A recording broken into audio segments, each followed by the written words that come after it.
Eu quero ministrar uma palavra hoje à noite que ela é talvez uma mensagem que seja muito específica para esses dias. Nós estamos vivendo, irmãos, uma era profética da história da igreja, onde nunca se viu, nunca vai se ver um momento tão glorioso que nós estamos prestes a viver. Nós já estamos vivendo.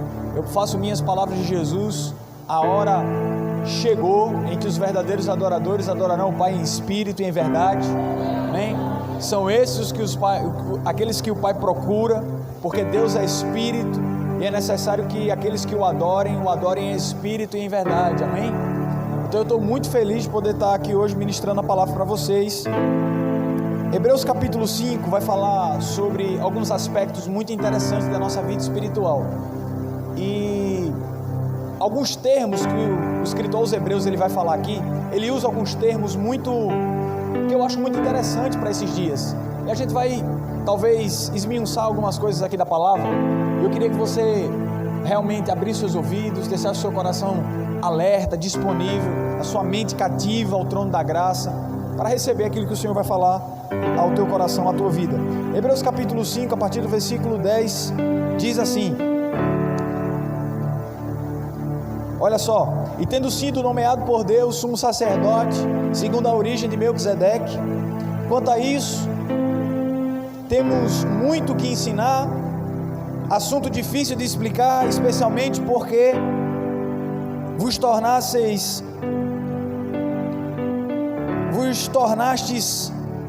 indolentes para aprender, apesar de que a essa altura, versículo 12, preste atenção, tá, irmãos?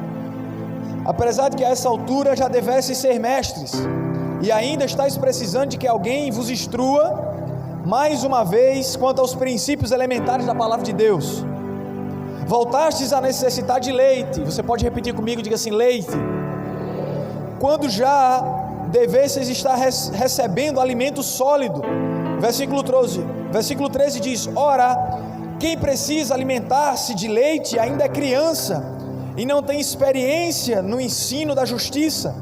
No entanto, o alimento sólido é para adultos, os quais pelo exercício, diga exercício, constante da fé, tornam-se capazes de discernir tanto o bem quanto o mal. Olha que coisa linda. Abre o teu coração para receber a palavra de Deus. O escritor aos Hebreus, ele fala de dois aspectos da nossa vida espiritual. E ele está falando de um crente que ainda é criança, mas também de um crente que já está maduro. E a diferença entre eles é que o maduro, ele sabe discernir tanto o bem quanto o mal. Aí você pode dizer: e de onde vem esse discernimento? De onde vem essa percepção espiritual? Ao ponto dele ser chamado de um cristão maduro. A Bíblia diz que pela prática, pelo exercício. Ou seja, aquilo que a gente precisa entender nesses dias, irmãos, nessa era profética que eu estou falando, é que a prática da palavra de Deus, ela vai fazer muita diferença nesses dias. Aquilo que Jesus diz em Mateus no capítulo 7, aquela parábola dos dois homens. A Bíblia diz que o reino dos céus é comparado a dois homens, um que ouviu, mas o outro que ouviu e colocou a palavra de Jesus, a palavra em prática. E a Bíblia diz que esses homens foram comparados àquele que estabelece a sua casa sobre a rocha e aquele que estabelece a sua casa sobre a areia. Amém? Só que existe uma diferença grande entre eles, talvez não no aspecto da casa, porque se você olhar para a casa dos dois, talvez a casa tenha semelhanças, porque os dois ouviram. Mas onde está a diferença? Quando vieram as chuvas. Porque quando as chuvas vieram, aquele homem que ouviu a palavra e praticou e foi comparado a um homem que estabeleceu a sua casa sobre a rocha. Quando vieram as tempestades, os ventos, o vento contrário, a casa dele permaneceu inabalável, porque estava fundamentada sobre a rocha. Ou seja, na ótica de Jesus, o que é reino de Deus é nós estarmos além de apenas ouvir, é de estarmos além de simplesmente absorvermos o Evangelho no seu aspecto natural. Mas pastor, como assim absorver o Evangelho no seu aspecto natural? Porque a Bíblia diz em Romanos capítulo 1, versículo 16, que o Evangelho é o poder de Deus para a salvação. Paulo ele vai dizer: não me envergonhe do Evangelho, porque esse Evangelho é o poder de Deus para a salvação. Se nós não estivermos vigilantes nesse tempo, e quando eu digo vigilantes, eu digo apercebido, se nós não estivermos atentos nesse tempo, quando nós muitas vezes somos engolidos pela rotina, nós passamos a viver uma vida religiosa e nem percebemos. Porque nesse tempo e nessa geração nós precisamos estar com os nossos olhos abertos. O apóstolo Paulo diz: o Deus desse século, está falando do diabo, tem cegado o entendimento dos incrédulos, irmãos. Tem cegado o entendimento das pessoas. E deixa eu dizer algo para você: o apóstolo Paulo não está falando de descrente, não está falando das pessoas que estão no mundo, porque as pessoas que estão no mundo já estão cegas, já estão com seus olhos obscurecidos, já estão mortas em delitos e pecados, como Efésios 2 diz. Ele está falando para uma igreja, ele está dizendo: cuidado, igreja, porque os seus olhos podem estar obscurecidos, porque o Deus deste século, ele quer colocar, sabe, uma venda nos olhos de vocês, para que não lhes resplandeça a luz do Evangelho. Ou seja, qual é o cuidado que nós precisamos ter nesse tempo? O escritor aos Hebreus, ele diz: é possível viver como cristãos maduros, que pela prática eles sabem discernir uma coisa da outra, pela prática eles sabem discernir, e isso, irmãos, tem sido algo que nós precisamos atentar, e o Senhor colocou no meu coração essa palavra, porque não tem como viver uma vida cristã apenas ingerindo leite. Você pode olhar para a pessoa que está do seu lado e dizer assim: não tem como viver uma vida cristã apenas pelo leite. Eu não estou desprezando o genuíno leite, porque ele é essencial. O leite materno ele é essencial, pelo menos nos 6 primeiros meses de vida da criança. Então o leite é essencial, são os princípios elementares da palavra de Deus. Quando nós nascemos de novo, que o Espírito Santo vem fazer morada dentro do nosso coração, nós necessitamos dos princípios elementares da palavra de Deus. Mas qual é o problema, pastor? O problema é velho querer receber substância, nutrição, apenas pelo leite. Porque a Bíblia diz que o maduro se alimenta de algo sólido. Vocês estão comigo? Ele necessita de alimento sólido. Aí eu quero te perguntar: nós somos maduros? Não responda, fica com essa pergunta só para você. Somos maduros? O que é que a Bíblia fala acerca de maturidade? Maturidade não tem a ver com o tempo de igreja. Maturidade tem a ver com o quanto você está disposto a andar com Deus. Vou dizer de novo: maturidade não tem a ver com tempo de igreja. Maturidade tem a ver com o quanto você está disposto a andar com Deus.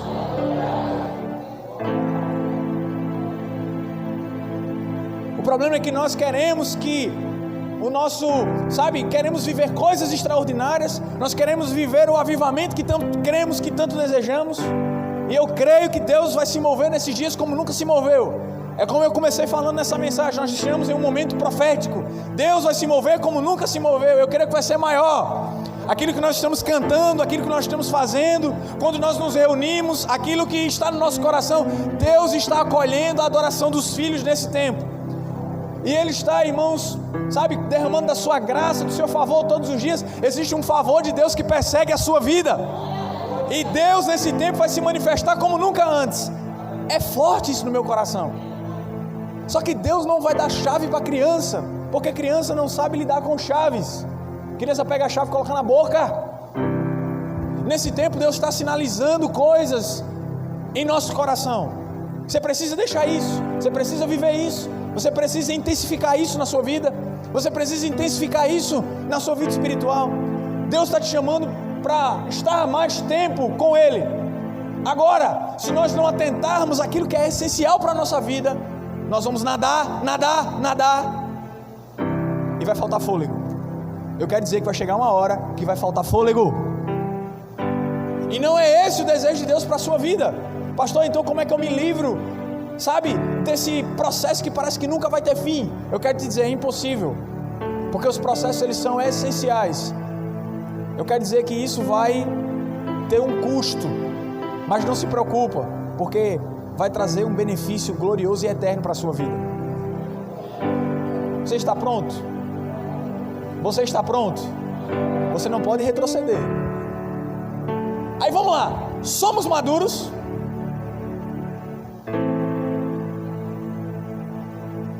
E isso não é uma palavra de condenação, mas isso é uma palavra de de um encorajamento, de você entender aquilo que Deus espera de você para esse tempo, para esses dias.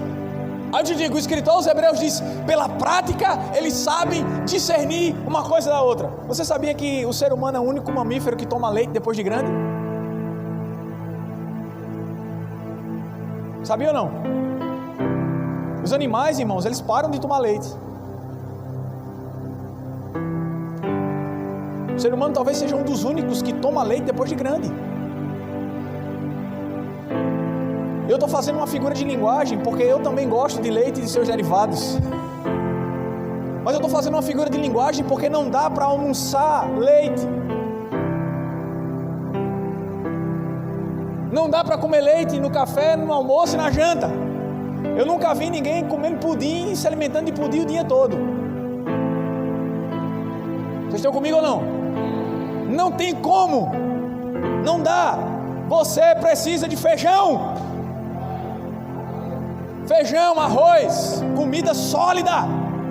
E por que nós precisamos disso? Porque é isso que vai fazer diferença nesse tempo para a nossa vida. É isso que vai fazer diferença.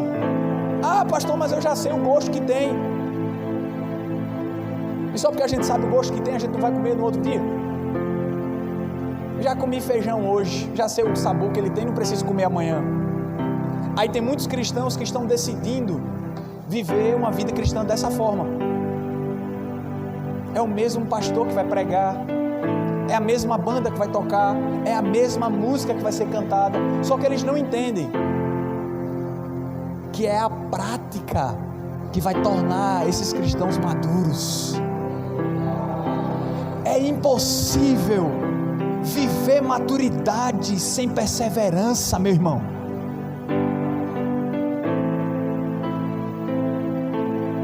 O problema é que nós estamos diante de um povo que está desistindo fácil da vida da fé. Ah, meu Deus, como eu queria viver coisas extraordinárias na minha vida, mas não consegue dar o primeiro passo, e quando dá um passo, 2, 3 e quer desistir. Só que o maduro ele está aperfeiçoado pela prática. É por isso que eu acho lindo, em 1 Samuel, no capítulo 16, eu quero abrir um parênteses para falar isso, eu não vou fazer nenhum tipo de exegese bíblica, mas fazendo uma bem simples, é impressionante isso. Em 1 Samuel, no capítulo 16, a Bíblia diz que o exército filisteu está afrontando o exército de Israel. E um homem chamado Golias, que era guerreiro desde a sua mocidade, começa a afrontar. Davi, ele vai ter com um exército para levar comida para os seus irmãos, e ele vê toda aquela afronta, e ele pergunta: quem é esse aí? Ele vê que o exército está meio acovardado. Ele olha para os soldados e diz assim: ei gente, quem é esse filisteu incircunciso que afronta o exército do Deus vivo? A Bíblia diz que essas palavras e a tonalidade da voz de Davi, porque você pode imaginar o rei vendo, melhor dizendo, o seu exército de uma forma covarde, querendo desistir, e um garoto com uma palavra diferente da que o exército estava falando. Aquilo chegou aos ouvidos do rei, aquilo chegou ao ouvido de Saul. Quando Davi se apresenta para Saul, diz assim: meu filho, como é aí? Ele diz assim: não, meu rei, fica tranquilo, Deus vai me entregar esse gigante nas minhas mãos. Aí o rei pergunta: por que você tem tanta certeza? É porque eu já fui experimentado.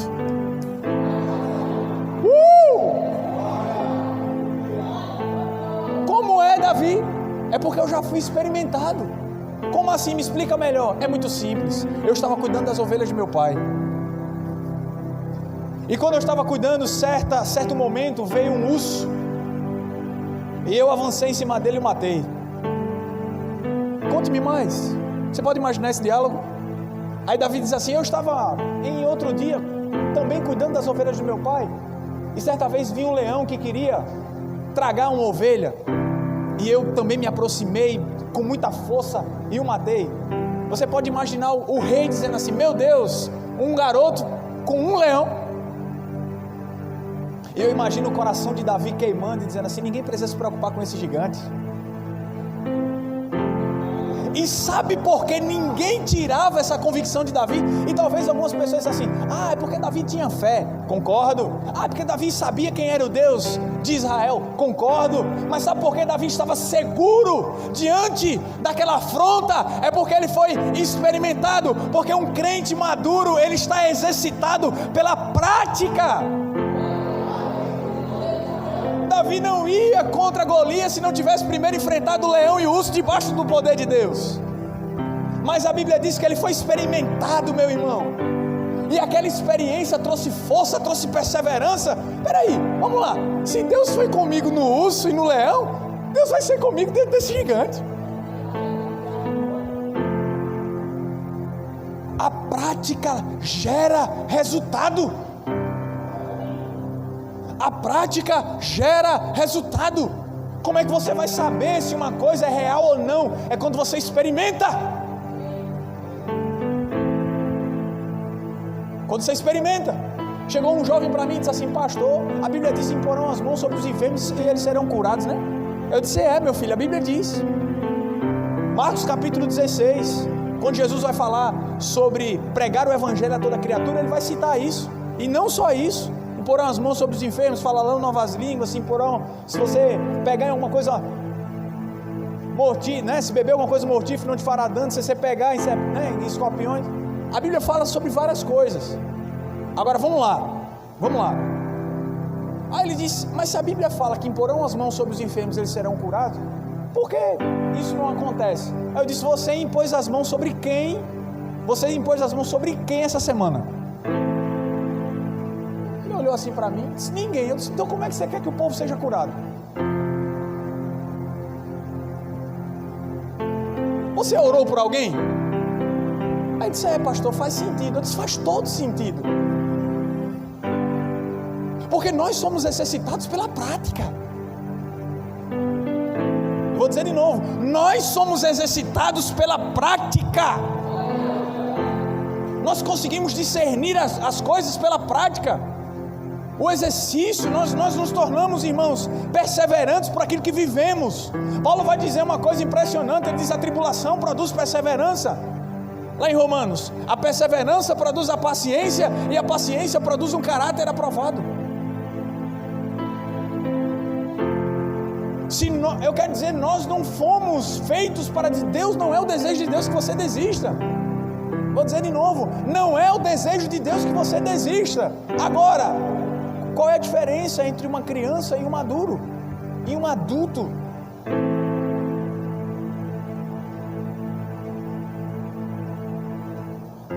Qual é a diferença?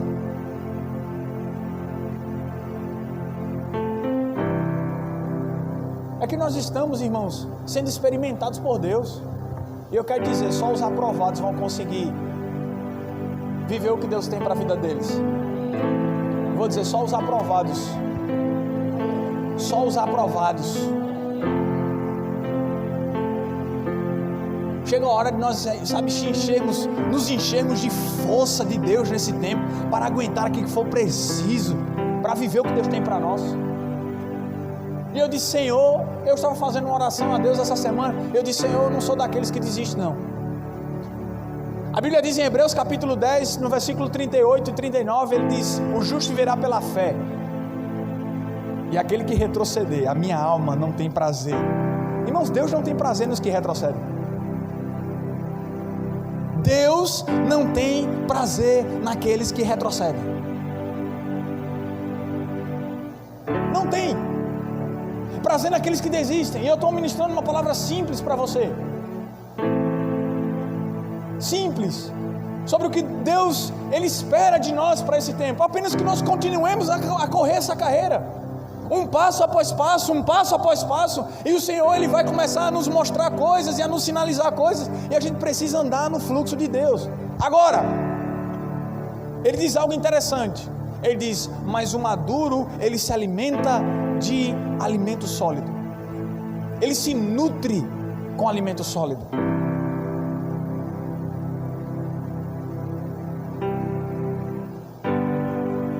alimento sólido. Pastor, que alimento sólido é esse? Que alimento sólido é esse? É impressionante algo. Jesus estava à beira do caminho, num poço chamado Poço de Jacó, em João no capítulo 4. E Jesus, num bate-papo bem interessante com a mulher samaritana, ele vai falar algumas coisas sobre adoração. A mulher, ela sai como alguém muito feliz, mais do que feliz, para pregar o Evangelho e sinalizar que encontrou aquele homem que ela tanto esperava. Os discípulos voltam, tinham ido comprar comida, voltam, alguns conhecem esse texto, e a Bíblia diz que os discípulos dizem: mestre, come. Ele diz: eu tenho uma comida que vocês ainda não conhecem.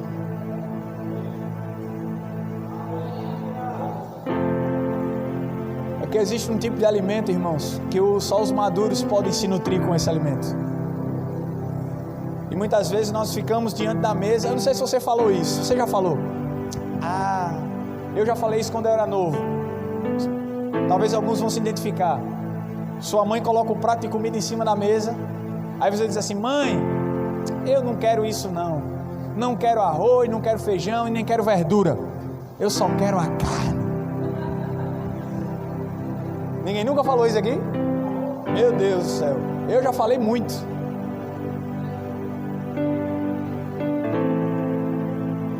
Eu só quero a carne. Ou seja, você só quer o bem bom, né? Não é? Você só quer aquilo que para o seu paladar é agradável. Quantas crianças já disse assim? E a mãe, ela usa essa técnica, né? Olha, tem sobremesa, é sorvete, mas só come a sobremesa se comer o almoço todinho. Meu amigo, você parecia, porque na verdade o teu prazer não estava na comida.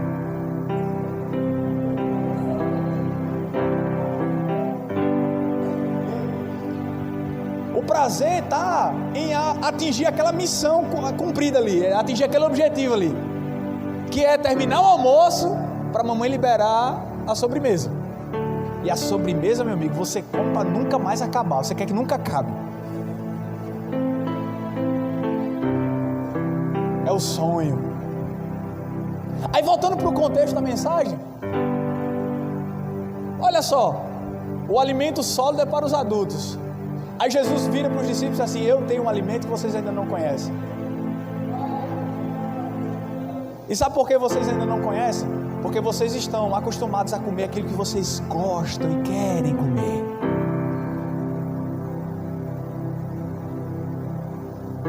Jesus veio ensinar que para viver cristianismo não se faz o que quer, se faz aquilo que é preciso.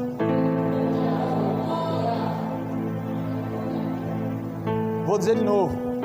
Jesus, ele veio ensinar que para viver reino, irmãos, você quer uma oração mais madura do que a oração do Pai Nosso? Olha que filho maravilhoso. Pai nosso que estás no céu, santificado o seu nome, venha a nós o seu reino, seja feita a sua vontade.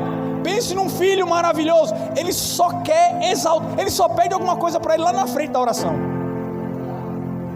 o pão nosso de cada dia. Mas depois que ele já exaltou o Pai, Pai nosso que estás no céu, santificado seja o teu nome, é um filho que só quer adorar a Deus e nada mais. É um filho que deseja exaltar e dar a honra àquilo que é devido. Aí depois que ele honra, que ele exalta, que ele adora, que ele diz: venha o teu reino. Não é o meu reino, é o seu reino. Não é a minha vontade, não é o meu alimento, não é aquilo que eu gosto, não é aquilo que para mim é prazeroso para o meu paladar, mas é aquilo que amarga no meu ventre, que eu preciso, é um alimento que eu quero, que eu preciso. Aí ele diz que venha o seu reino, seja feita a sua vontade. Aí depois que ele diz isso para exaltar a Deus, aí ele diz: Senhor, o pão nosso de cada dia. Sabe o que isso me sinaliza? É que crentes maduros exaltam a Deus. É que crentes maduros estão dispostos a exaltar a Deus. Venha o seu reino. Não é o meu reino, a minha vontade, o meu alimento, a minha comida, a minha bebida. É por isso que Romanos capítulo 14, versículo 17 diz: o reino de Deus não é comida nem bebida, mas é justiça, paz e alegria no Espírito. É por isso que a saudação de Paulo é: graça e paz sejam multiplicadas. Se não tivesse como ser multiplicada, Paulo não diria que se multiplicasse na vida dos irmãos. Como é, pastor? Irmão, deixa eu te contar um segredo aqui. Existe como graça e paz ser multiplicada.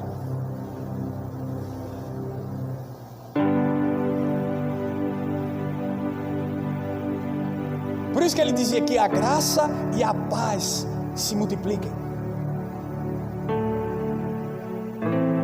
pela prática da palavra.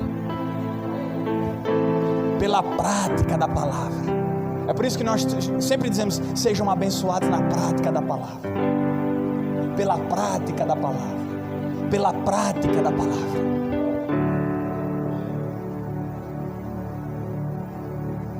Ah, irmãos, crente que só quer comer o que quer.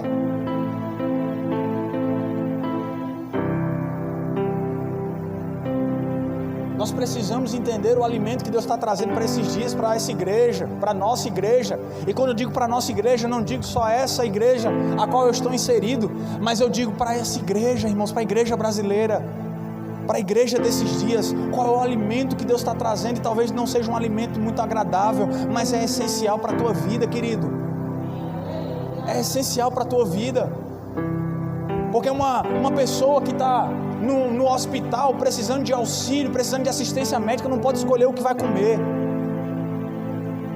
Se nós estamos lidando com uma geração doente, eu não estou falando da igreja, mas o contexto agora é para aqueles que estão lá fora, amém? Se nós estamos lidando com uma geração que precisa de auxílio, precisa de uma assistência médica e espiritual, nós precisamos dar o alimento que elas precisam, irmãos. E quando se trata da igreja, muito mais. Muito mais. Mas por que eu digo isso, muito mais? Chega de sermos cristãos que não entendem aquilo que Deus quer de nós, e parece que nós começamos a dar o pontapé inicial para a nossa vida, damos o primeiro passo, damos o segundo, damos o terceiro, e nós não conseguimos ter êxito, porque falta perseverança, insistência, foco. Falta. É igual os músculos de um atleta que pratica musculação. Por que ele não se cansa de fazer a mesma coisa todo dia? Porque essa geração precisa de uma parede preta, de um telão, nada contra isso. Mas por quê? Porque a gente tem que muitas vezes modificar algumas coisas para ficar mais fácil de adorar. Eu não tenho nada contra, irmãos, a modernidade da igreja, mas muitas vezes a gente precisa desses artifícios para sermos adoradores, e nós não precisamos disso. Nós só precisamos de uma palavra na nossa boca e de um sentimento do nosso coração. Por que a gente precisa de tudo isso? Por quê? Porque o ser humano, ele é muito tedioso, então ele não suporta fazer a mesma coisa todos os dias. Mas assim como um atleta que pratica musculação, ele não se cansa de fazer os mesmos exercícios todo dia. E por que ele não se cansa? Porque quando ele se olha no espelho, ele vê o resultado. Ele vê o resultado. É por isso que ele diz assim: eu não posso parar. Ah, mas eu vou para a igreja para ler a mesma Bíblia, para ver o mesmo pastor, para ver a mesma banda. Isso faz parte do resultado que você quer alcançar. E se você não entender isso, você não vai crescer. Você não vai crescer. Você não vai crescer. É por isso que a criança reclama de estudar quando ela é criança. Por quê? Porque ela não entendeu ainda o propósito daquilo. Mas porque eu tenho que ir para a mesma escola, ouvir o mesmo professor e ter contato com os mesmos alunos? Porque vai fazer parte do teu processo de crescimento. A criança precisa daquilo. Aquilo vai ajudar ela no processo social. Aquilo vai ajudar ela no processo de aprendizado. É didático.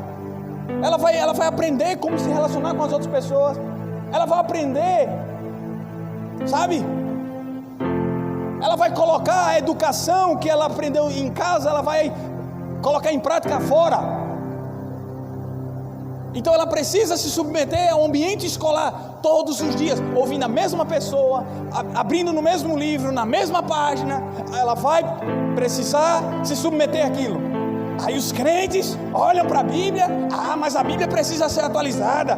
Mas a Bíblia é a palavra de Deus, meu irmão. E aí daquele que tirar ou acrescentar alguma coisa do que está escrito aqui. Agora, quando nós entendemos o que precisa ser feito, o alimento que precisa ser ingerido nesses dias, a gente vai comer.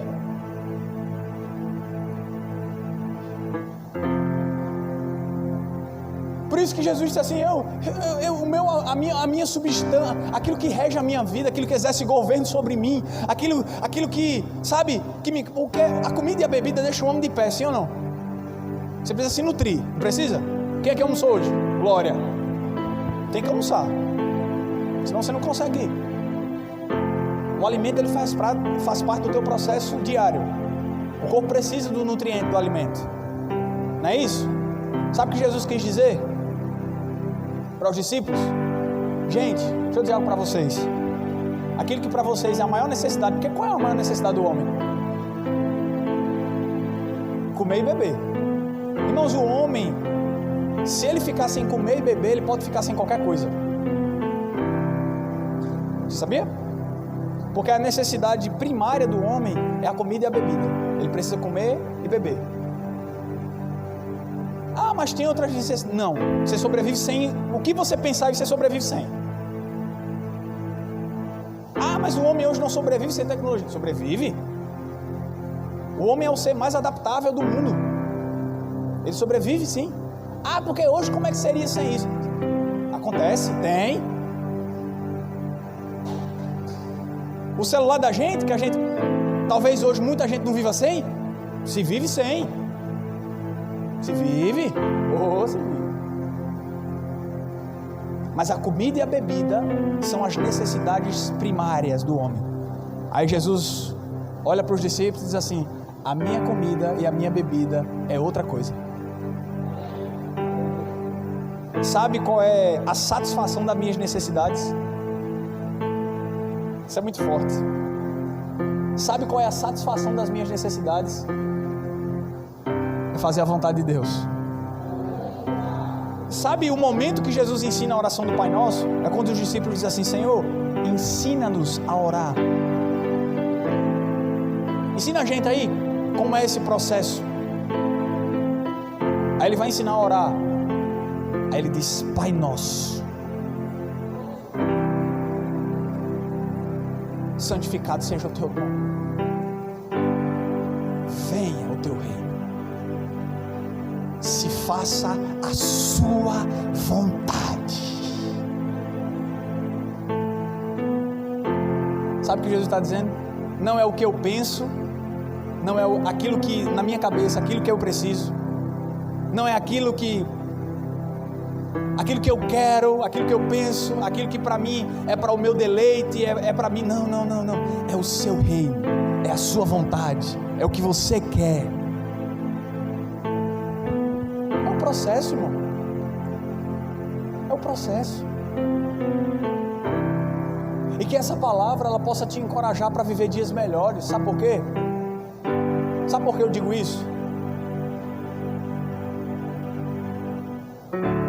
Porque existe um texto glorioso. O salmista Davi, quando ele vai falar acerca da sua intimidade com Deus, ele vai falar algo. Ele vai dizer: o Senhor é o meu pastor e nada me faltará. Deitar-me faz em verdes pastos, guia-me mansamente a águas tranquilas. Refrigera a minha alma. Só que ele diz uma coisa interessante. Ele diz: ainda que eu ande pelo vale da sombra da morte, não temerei mal algum, porque Ele está comigo. Aí o texto seguinte diz: a tua vara e o teu cajado. Não, isso me indica que a vara e o cajado, eles são elementos essenciais.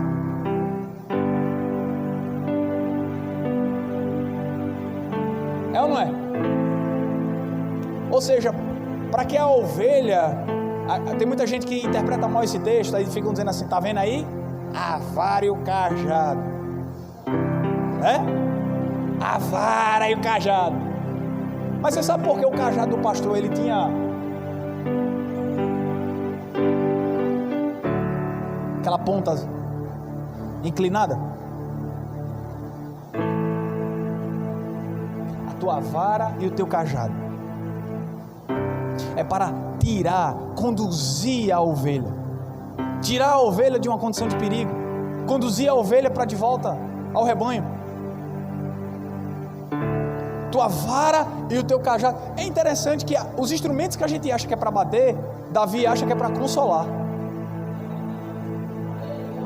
Não, vamos lá, irmão, raciocina comigo aí.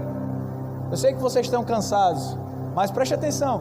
Os instrumentos que a gente acha que é para bater e para ferir, Davi chama de consolo. Tua vara e o teu cajado me consola.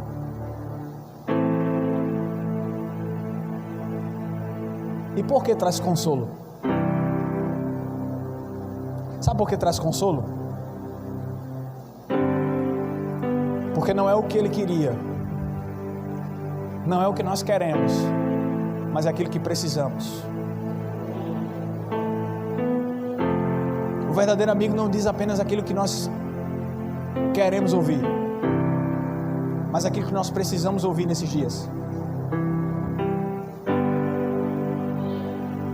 Às vezes a gente acha que o evangelho gira em torno aqui, ó. Nós somos o centro do evangelho.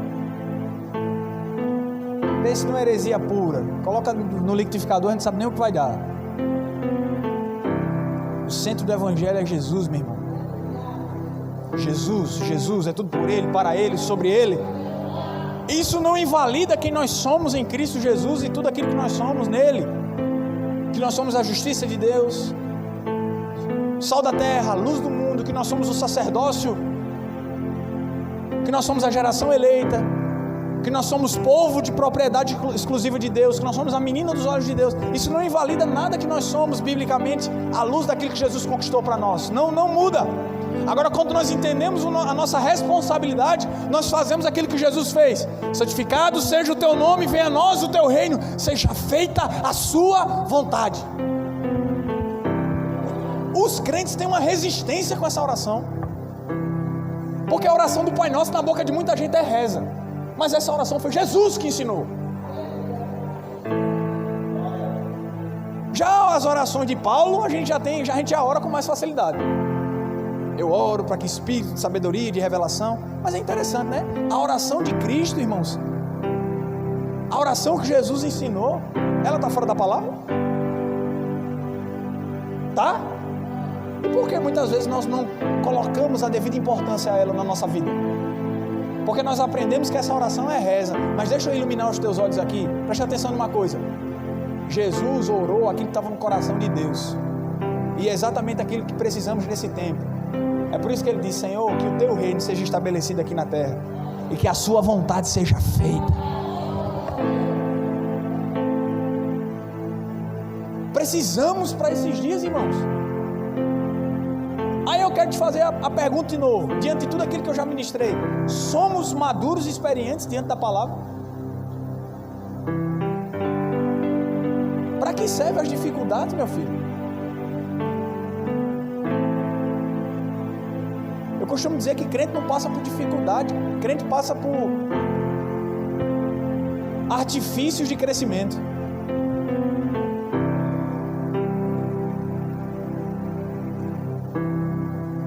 O crente não passa por dificuldade, irmãos, o crente passa por processo de polda.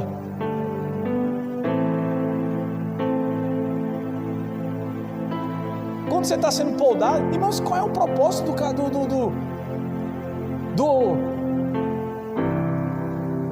da pessoa que está cuidando daquela plantação ali, do ceifeiro, do homem que está cuidando da terra? Qual é o grande cuidado? Porque a Bíblia diz em João no capítulo 15 que nós somos os ramos, ele é a videira verdadeira. Aí ele diz: um ramo que estando em mim e der fruto, o Pai faz o quê? Ele limpa. E tem alguns galhozinhos que existe a necessidade de ser cortado, de ser poldado. Sim ou não?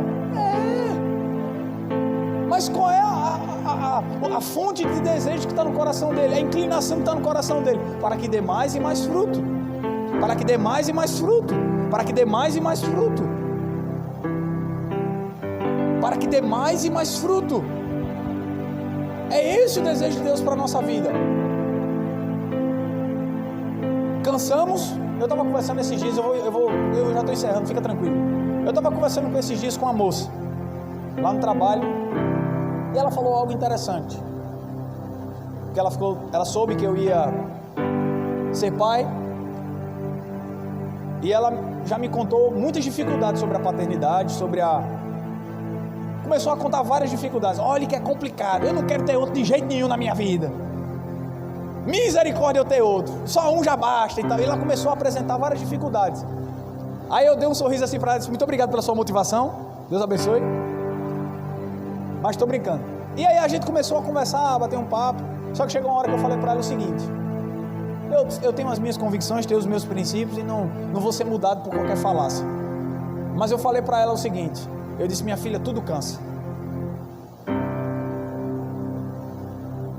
Eu disse, tudo cansa.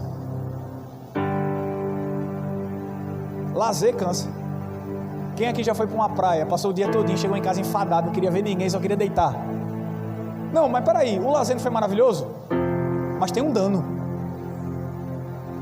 Tem ou não tem? Tem. Eu falei para ela, disse, filha, tudo cansa, tudo. Fazer uma faculdade de 4 anos cansa, trabalhar cansa, lazer cansa, casamento, tudo.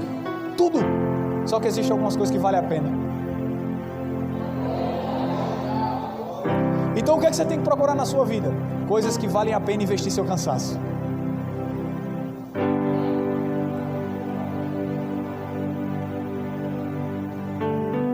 Tem coisa que vale a pena mergulhar.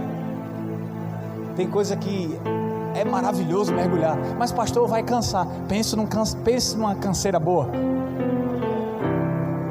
Pense num prejuízo bom. Que na ótica de Paulo é um prejuízo que traz lucro. Pense num prejuízo lucrativo.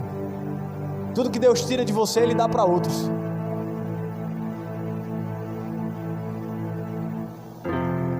Deus está tirando tempo da minha vida para acrescentar tempo na vida de pessoas. E tudo isso, irmãos, é glorioso. Deus tira recurso para acrescentar recurso para quem não tem recurso. Só que para isso eu preciso. Deus tirou a vida de Jesus para colocar em você. Então é isso, você se apresenta em uma posição de renúncia. E a obra do Evangelho é isso. Essa é a obra do Evangelho. Agora é uma coisa que a gente não vai poder estar. Olha, preste atenção que eu vou encerrar agora. Nós não vamos poder estar sinalizando isso a vida inteira. Nós vamos correr com quem está correndo. É por isso que a decisão é sua. Você tem uma escolha a fazer. Você pode tomar leite a vida inteira. E eu não estou dizendo que o leite é ruim. O leite é bom para o tempo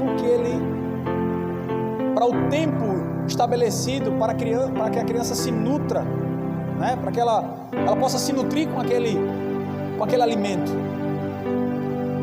Mas a nutrição do leite, ela não vai ser eterna. A nutrição pelo leite, ela tem um prazo de validade. Porque os adultos, eles precisam se alimentar da vontade de Deus. E porque nós não estamos esperando aquilo que tanto sonhamos. Eu vou encerrar agora. Quem aqui já recebeu visita em casa? Já recebeu? Entrou no seu quarto, pegou seu lençol, seu travesseiro, deitou na sua cama. Foi? Mexeu no seu guarda-roupa, pegou seu desodorante, colocou. Foi? pegou sua pasta de dente, escovou os dentes com a sua escova. Foi assim? Pensa numa visita boa. Eu estou brincando, irmãos. Mas foi assim? Foi não. Visita vai aonde? No máximo na sala. Dependendo da visita, fica no terraço. Estou brincando. Mas fica na sala. Estou brincando, irmãos. Fica na sala. É ou não? Brincadeira, tá? Fica na sala. Sala de estar. Senta ela fica ali no sofá. Fica à vontade. Só que esse seu fica à vontade, fica à vontade nos limites que ele pode ficar à vontade. Fica à vontade, mas não é, né? À vontade. A gente diz fica à vontade porque a gente foi ensinado assim desde pequeno. Olha, quando alguém entrar, você diz fica à vontade. Mas esse fica à vontade não é para ter acesso a tudo da sua casa. Visita não abre a geladeira. Visita não entra no quarto do casal. No seu quarto. Visita não entra em alguns cômodos da casa. Não vai na sua suíte, vai no banheiro social. Na suíte não. Por quê? Porque tem limites para visitante.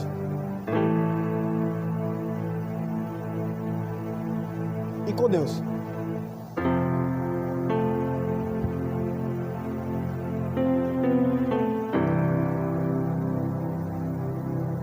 Estamos nele, ele em nós. Ele nos deu o seu Espírito. E o fato dele nos ter dado o seu Espírito indica que ele veio morar. E se ele veio morar, existem áreas que ainda estão sem o acesso do Senhor na nossa vida. Mas por quê? Por quê? Deus é tão bom e tão cavalheiro que Ele não vai invadir sua casa. Deus ele não entra pela brecha, irmãos. Quem entra pela brecha é o diabo. Deus entra pela porta. Ou seja, isso indica que ele precisa de convite. Porque a Bíblia diz em Apocalipse capítulo 3, diz, eis que estou à porta. Jesus não está batendo na brecha. Jesus não está caçando uma brecha assim, ó. Se tiver uma brecha eu entro. Quem faz isso é o diabo, irmão. A Bíblia diz que ele está à porta e bate. Deus é tão lindo. Você já pegou os detalhes desse texto? Que estou à porta e bato. Se alguém ouvir a minha voz, irmãos, ele não só bate, ele chama. Se alguém ouvir a minha voz e abrir, entrarei. Porque quando ambos se tornam íntimos, não é só aquela pessoa que tem acesso à minha casa. Eu tenho acesso à casa da pessoa. É ou não? É claro. A pessoa foi na minha casa. Depois de algum tempo, estamos criando um vínculo de intimidade. Então ambos têm acesso à casa um do outro. E a partir do momento que as coisas elas vão, sabe, ficando mais intensas, meu irmão, fazendo uma figura de linguagem para aquilo que a Bíblia diz, quando Jesus chega para Pedro e diz assim: Pedro, existe uma chave que eu vou te dar, cara. É as chaves do céu, as chaves do reino. Que ligares aqui, será ligado lá.